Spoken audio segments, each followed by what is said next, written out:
Hey guys, what's going on?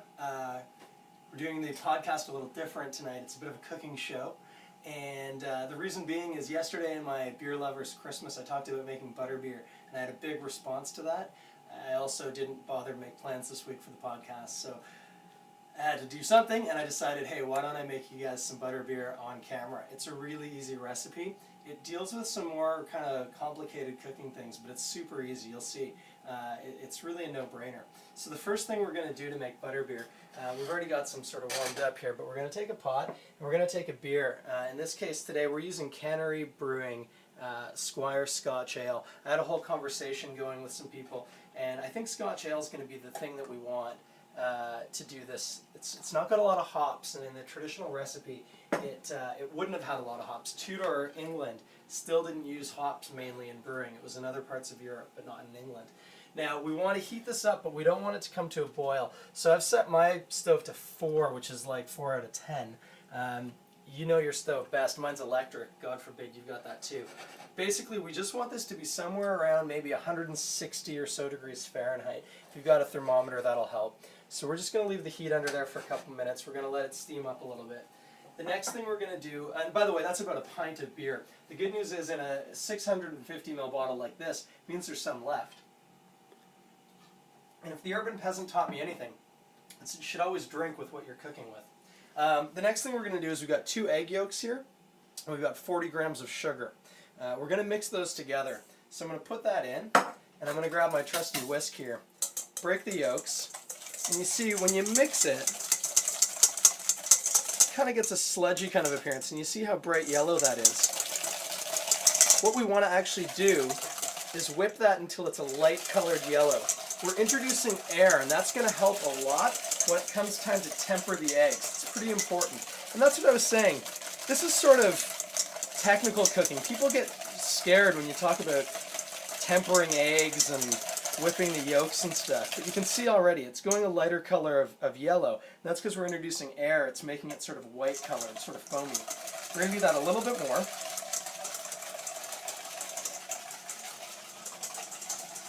One of the things that people do, it drives me crazy when they're whisking, whether it's egg yolks or they're making whipping cream or anything, is they do a circle.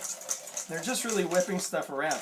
Go side to side like this. It'll go way faster. If you're making whipping cream, you'll get whipped cream way quicker. If you're making mayonnaise, it'll come together faster. If you're doing your egg whites, they'll go to this nice pale yellow color really quick. That's all it takes. Now we've got these egg yolks with the sugar nicely whipped up, and we're going to do what's called tempering the egg yolk now. Now, tempering the egg yolk is unfortunately a 3-handed job. So what you're going to have to do is grab your tea towel and just make a little collar like that. That's going to help hold the bowl steady while you're pouring. It doesn't have to be a vice grip. You're just trying to stabilize the bowl a bit. Now we've got our nice hot beer here. Oh, I almost forgot. Well, we can put it in on either side, but we've got seasoning. So there's nutmeg. The recipe called for mace, but I just had nutmeg. Mace is the outside of the nutmeg. Nutmeg is the inside. And some dried ginger. So we're going to put that in there. I'll just grab a spoon here. Just mix that in. Doesn't really matter. You put it in at the beginning. You could put it in at the end. You could put it in on top. Really doesn't make much of a difference. You just want the flavoring in there. So now that we've got that in there, we're going to temper the egg yolk. Tempering is taking something that's one temperature and adding a different temperature thing to it to pull it together in a different way. And what we're trying to do here is we're trying to introduce eggs into a hot liquid without cooking the eggs. We don't want scrambled eggs in here. We want to cook the eggs in little itty bitty particles to thicken the drink without actually cooking it into chunks. Now I just noticed my beer just started to come on a bit of a boil there. So I pulled it off. I'm just going to give it a second, and I might even throw in a little bit more cool beer. If you add too hot a liquid and you don't whip it quick enough, you will cook your eggs and you'll get lumpy butterbeer. That's not what we want at all. So we'll give that a little swirl around.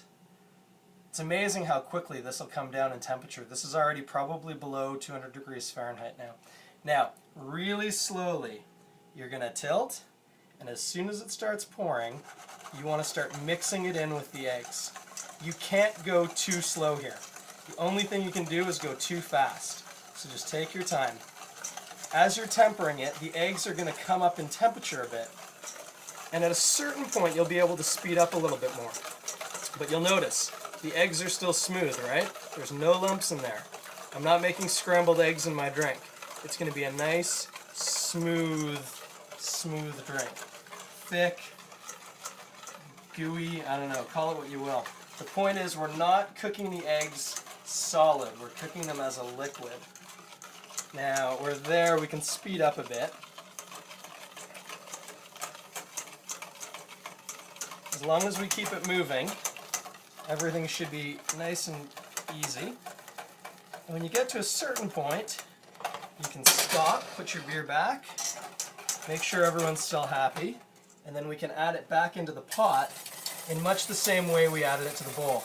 Just keep it moving. Once we've done that, throw the bowl out of the way, let the assistant take care of that. Now it's kind of hard to see, it's really frothy up top there. But that's okay. We want to keep it moving. And what we're going to do now is we're actually going to cook the eggs in the liquid.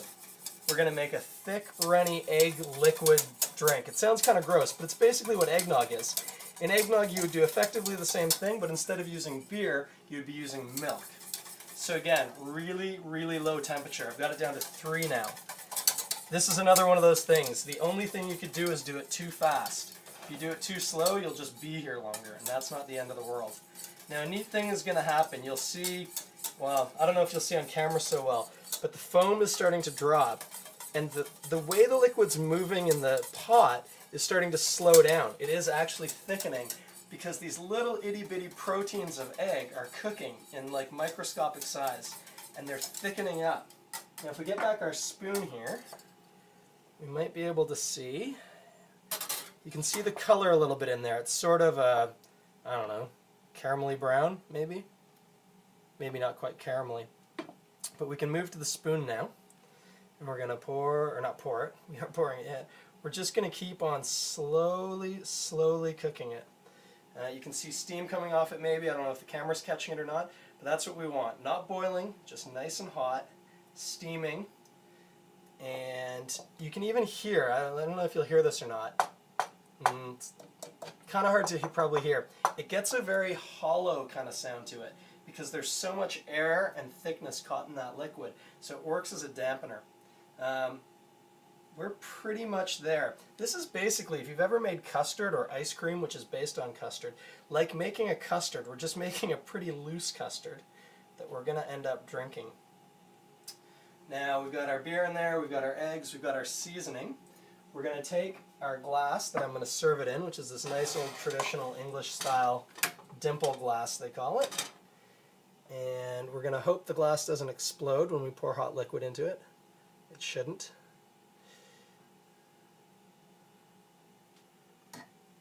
Pour that in there, get rid of the pot. I like to finish it with a little bit more nutmeg.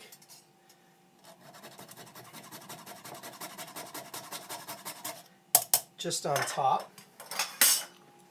And this is going to be hot, so I'm going to try not to burn my mouth, but you can see the color there. It's a bit darker than in the picture I had on the website. This is because I used a darker beer. Last time I used a golden ale. The Scotch ale had a bit of a darker body to it to begin with. But, well, give it a sniff. Smells great. Yeah, that tastes better than any eggnog to me, and maybe it's because I love Harry Potter. Oh, my gosh, I completely forgot. You're meant to throw in a knob of butter at the very end to make it butterbeer. Glad I saw that. So we'll just drop that in. We'll use the handle. And we'll stir it in. I know that might seem kind of excessive and gross, and I mean, sure, if you want to omit that, go right ahead. There's no food police here. But that's just going to add a bit of fattiness, a bit of milkiness, a little bit of richness to the drink. So that's butterbeer now. And as I was saying, maybe I'm a Harry Potter fan. Maybe I'm a beer fan, maybe I'm both, but I'll take this over an eggnog any day.